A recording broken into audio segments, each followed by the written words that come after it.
Buenos días, ¿cómo está todo? El día de hoy, jueves 11 de diciembre del año 2025, continuamos con la segunda parte y última sobre el tema del pecado, la gravedad del pecado, la condición que enfrentamos quienes pecamos y entender la gravedad de pecar y entender la grandeza de la obra de Cristo. Bienvenidos. En la reunión del martes pasado, del 9, eh, estuvimos hablando de la gravedad del pecado, de cómo todo el asunto a- inició con Adán y Eva y no necesitaron sino un pecado para ser expulsados del jardín del Edén. Asimismo, empezamos a ver con el sustento bíblico respectivo el efecto de la sangre, como desde las túnicas de piel provistas por Dios a Adán y Eva, ya implica un derramamiento de sangre de otro, para cubrir ese pecado. Explicamos todo el fenómeno, pues de manera muy resumida, pero lo explicamos sobre el tabernáculo. Hicimos por allá un recorderis de dónde estaba, nos concentramos y le miramos algunos temas de Éxodo, de Números, donde ciertamente, digo, hacíamos un recorderis, porque como lo mencioné en la reunión próxima anterior, ya aquí en este ministerio habíamos tenido todo un seminario de varios meses precisamente estudiando y hablando sobre el tema del tabernáculo. Entonces, pues no era necesario para este ministerio repetir todo este seminario. Lo que hicimos fue un recorderis, un recorrido, un barrido muy breve por la temática, explicando desde la escritura qué significaba, cuál era el procedimiento, cuál era el sustento bíblico de todo este fenómeno. Y posteriormente eh, veíamos una parte de Romanos, de la epístola de Pablo a los Romanos, que se convierte en un elemento transversal a la fe. Y es allí en Romanos 3, del 23 al 25, donde leíamos claramente por cuanto todos pecaron, ninguno se salvó de pecar, todos. En la escritura, en cualquiera de sus versiones dice, por cuanto todos pecamos, excepto, no, no dice excepto, todos pecamos. Y veíamos allí algo supremamente cruel y doloroso, y era las palabras de Jesús cuando dijo, y se arrepintió de crear al hombre y le dolió en su corazón, y se arrepintió de todo lo que había creado. Tremendo, tremendo. Pues realmente es fuerte este tema y este aspecto del pecado.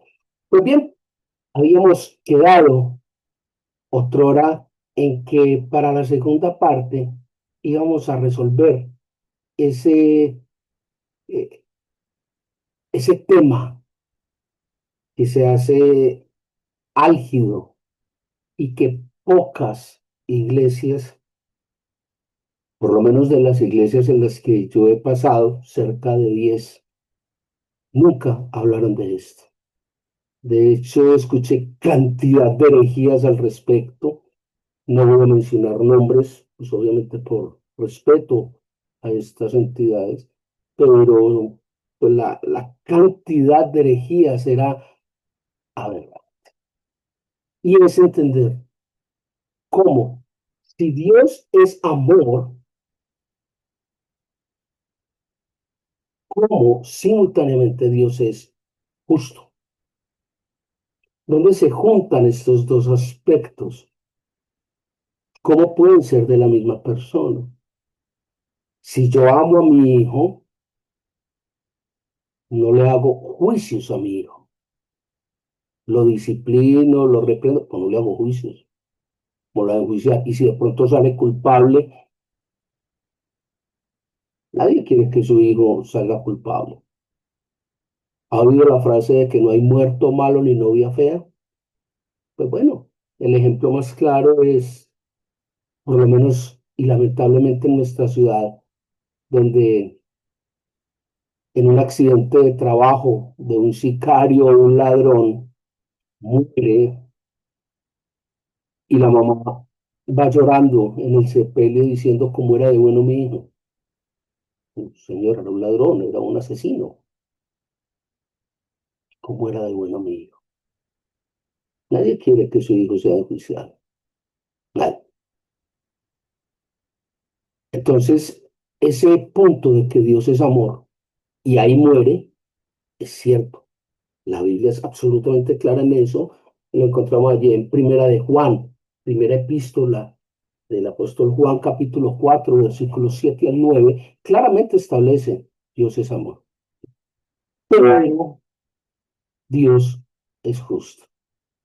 Eso quiere decir que si es justo, no puede perdonar, no puede liberar de responsabilidad al que cometió una falta.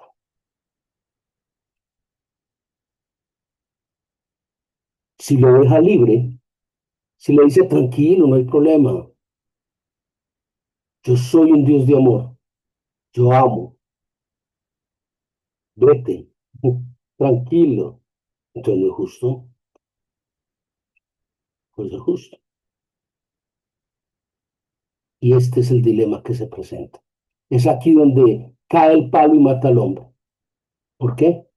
Porque Dios es amor y es justo. La misma persona, la misma entidad, tiene dos atributos.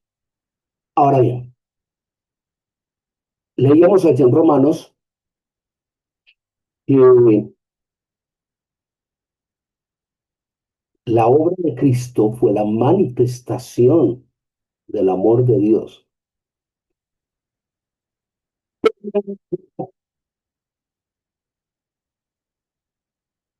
El juicio de Dios no nos condenará. Ya ese juicio fue dado en la cruz del Calvario. Ahora bien, esto se convierte en un prerequisito coercitivo. Es decir, si usted cree que Dios es amor y que Dios es justo, pero hay otras maneras de justificarlo, como dicen los católicos, por ejemplo, haga buenas obras, que las buenas obras lo santifican. Eh, no, la Biblia dice que nosotros somos salvos por fe. Y esto, pues, es don de Dios, no de nosotros, no por obras, para que nadie se vanaglorie. Lo que ocurre es que esa salvación no fue gratis. Alguien tuvo que pagar el juicio del pecado. Alguien tuvo que hacer algo para que nosotros fuéramos salvos de ese juicio. Y ese alguien fue Jesucristo. Y ese algo fue la muerte de cruz. Una vez y para siempre. Entonces, el prerequisito para ser libres de ese juicio es aceptar, vincularme al proceso de la obra de Cristo. Cuando yo logro entender, aceptar la obra de Cristo, me aparto del pecado. Cuando me aparto del pecado, entro a a la gloria de Dios por la obra de gracia que hizo Jesucristo. Pensar que la salvación es gratis es un tremendo error. Es para mí una herejía. ¿Por qué? Porque no fue gratis. Hubo que pagar un precio, y un precio muy grande, la muerte de Jesucristo, el unigénito de Dios. Ahora bien, si yo peco y rezo y empato, estoy desconociendo por completo la obra de Jesucristo. Si yo necesito hacer algo adicional o necesito a alguien adicional a Jesucristo y a la obra de Jesucristo, entonces permítame decirle que usted no es hijo de Dios. Me sabrán perdonar, pero el que le caiga el guante, que es lo católico. ¿Por qué?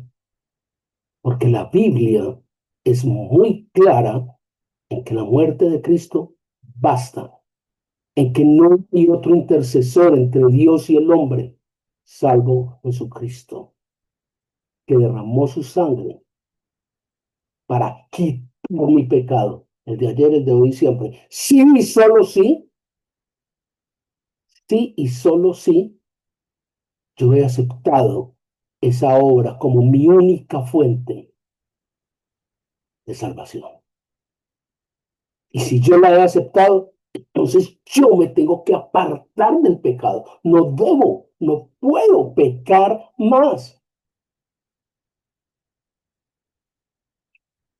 ¿Me hago entender? Ahora bien, les citaba ahora Juan 4 del 7 al 9, el cual dice que Dios es amor. 1 Juan 4 del 7 al 9 dice, amados, amémonos unos a otros, porque el amor de Dios, porque es de Dios, perdón, todo aquel que ama es nacido de Dios y conoce a Dios. El que no ama no ha conocido a Dios, porque Dios es amor. En esto se mostró el amor de Dios para con nosotros, en que Dios envió a su Hijo unigénito al mundo para que vivamos por Él. Sí, Dios es amor. Para eso no se discute.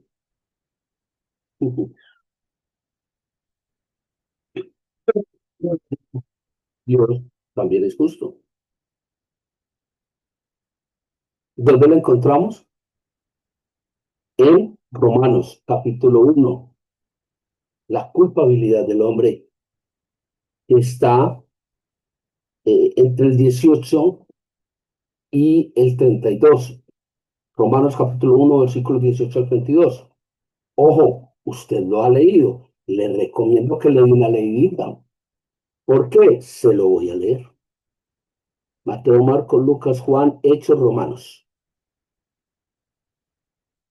Romanos capítulo 1, versículos 18 al 32.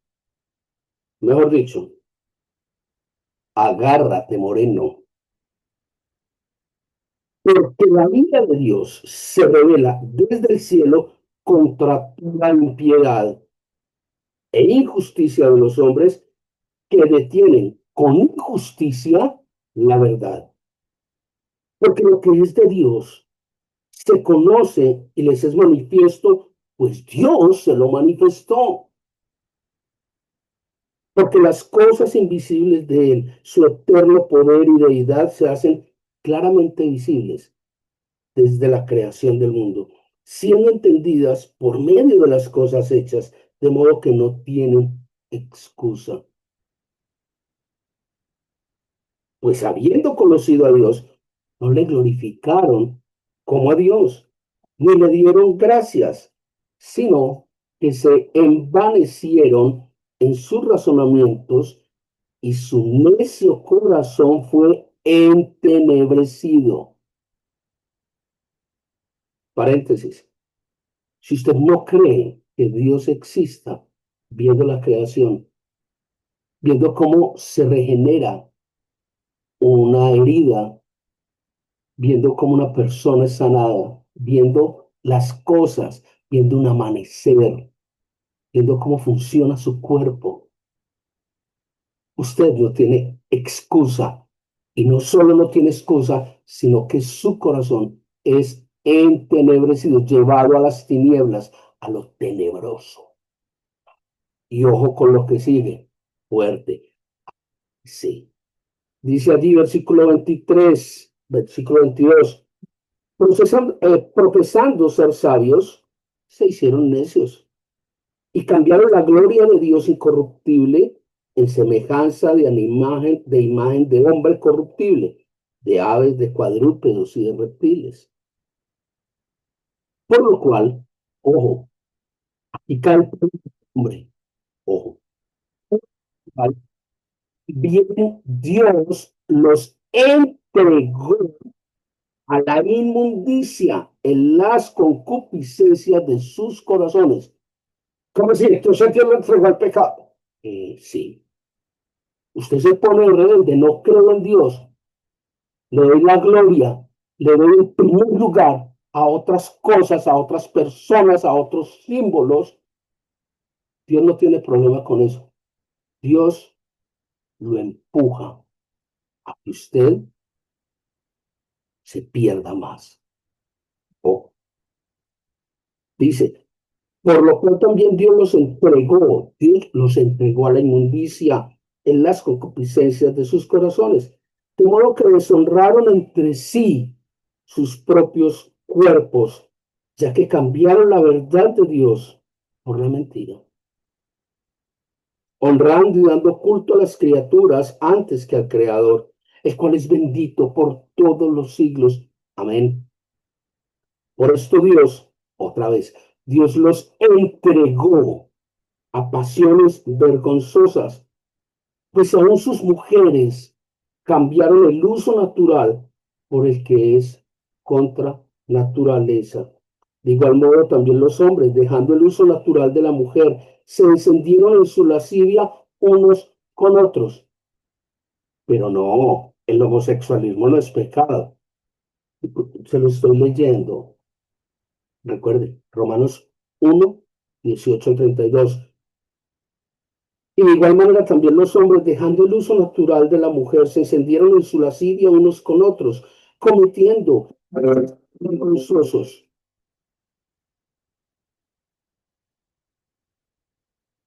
hombres con hombres, y recibiendo en sí mismos la retribución debida a su extravío. Y como ellos no aprobaron tener en cuenta a Dios, tercera vez, Dios los entregó a una mente reprobada para hacer cosas que no convienen. Dios los entregó. ¿Está viendo el problema? Estando atestado de toda injusticia, fornicación, perversidad, avaricia, maldad, llenos de envidia, homicidios, contiendas, engaños, malignidades, murmuradores, detractores, aborrecedores de Dios, injuriosos, soberbios, altivos, inventores de males, desobedientes a los padres, necios, desleales, sin afecto natural, implacables, sin misericordia. Cualquier parecido con la cultura paisa y la cultura latina, tal vez, no era profecía. Quienes habiendo entendido el juicio de Dios, que los que practican tales cosas son dignos de muerte. ¿Qué no merecemos? La muerte. Eso. No solo las hacen, sino que también se complacen con los que las practican. Corolario, la pornografía es pecado. Ojo, ¿cómo así? ¿Cómo se ha explicado la pornografía? Muy sencillo. No solo las hacen, sino que también se complacen con los que las practican. Fuerte, fuerte. Y si esto lo adicionamos con lo que establece allí Deuteronomio 32:4, el problema empieza a ser un poquito más complejo. ¿Por qué?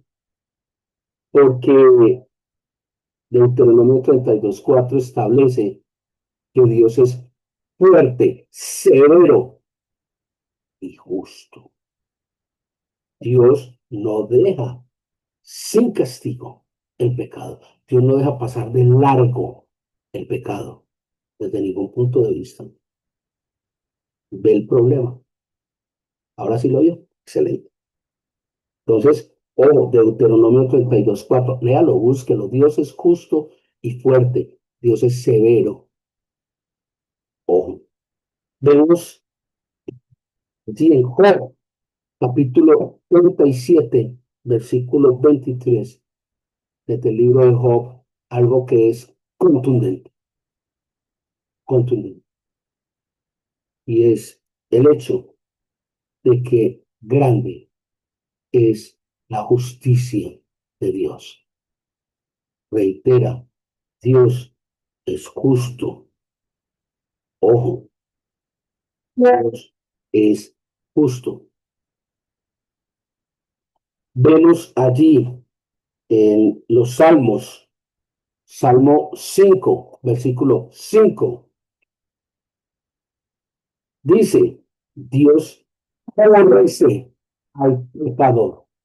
Recuerda con lo que hablábamos la reunión próxima anterior, había un planteamiento de algunos cristianos de que Dios ama al pecador, pero aborrece al pecado, y les dije, eso es herejía, eso no es cierto.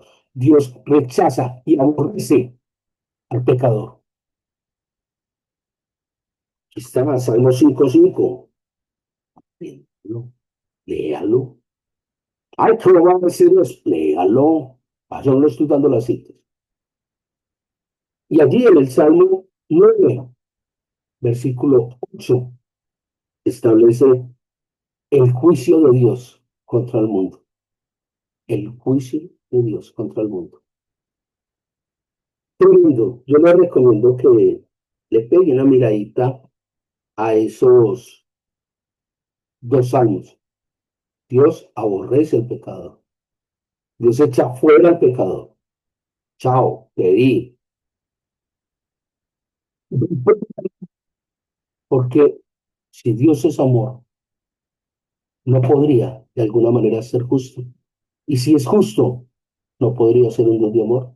Sí, pero Dios es un Dios de perdón. Sí, de perdón a aquellos que aceptaron la obra de Cristo y aceptaron que la sangre de Cristo quitara ese pecado. Y como aceptaron eso, ya no pueden pecar.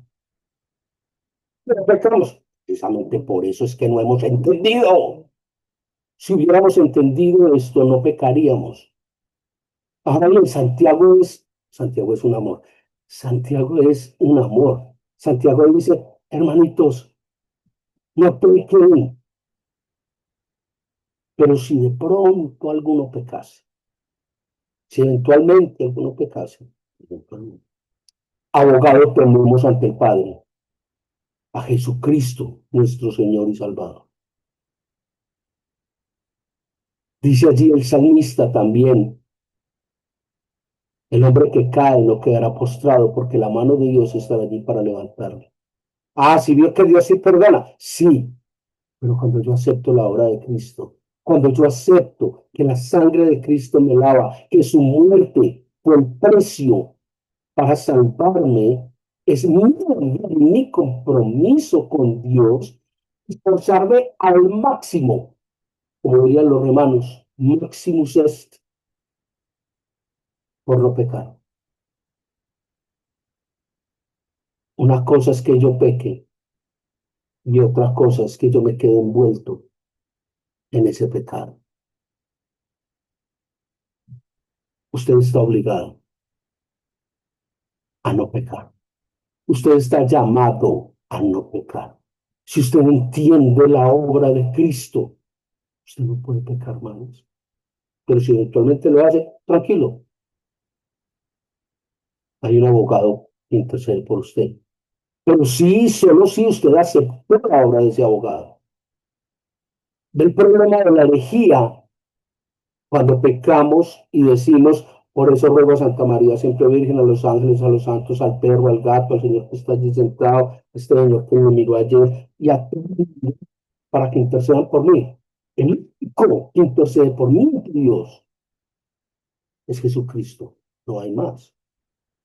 Cuando yo pongo entre Dios y yo algo, alguien diferente a Jesucristo, usted ya perdió.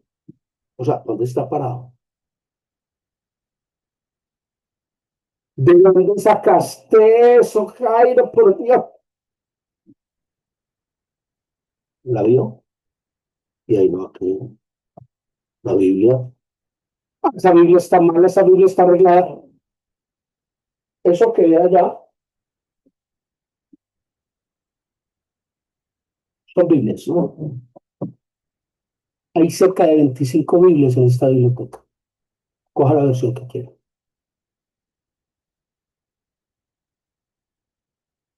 Tengo una Carcolunga, Bober Cantera, Cantera Iglesia, la Biblia Guadalupana, la Biblia de Dios habla hoy, Biblia para las Naciones, Reinas Valeras, eh, nueva versión internacional, nueva versión internacional actualizada, Biblia en lenguaje actual, cualquiera. Ahí están, ¿verdad?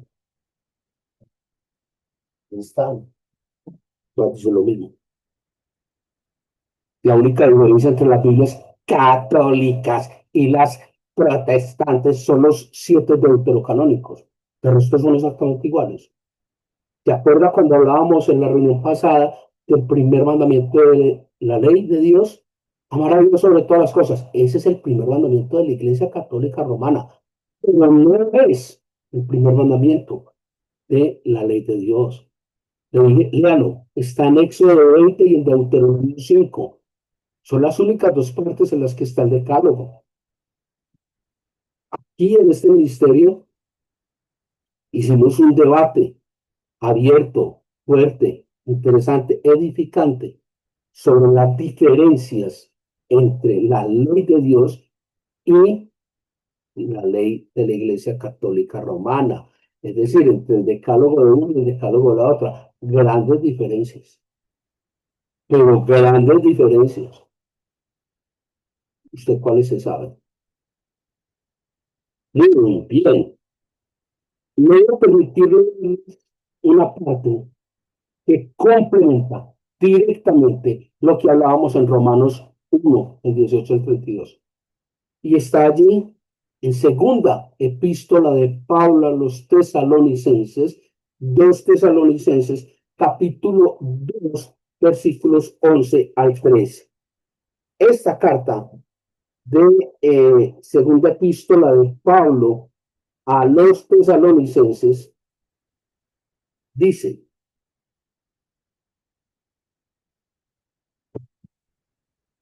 ya les voy a decir, está en el propósito de Timoteo. 2 Tesalonicenses 2:11, 2:10 y 11. Segunda epístola del apóstol San Pablo a los Tesalonicenses, capítulo 2, versículos 11 al 13.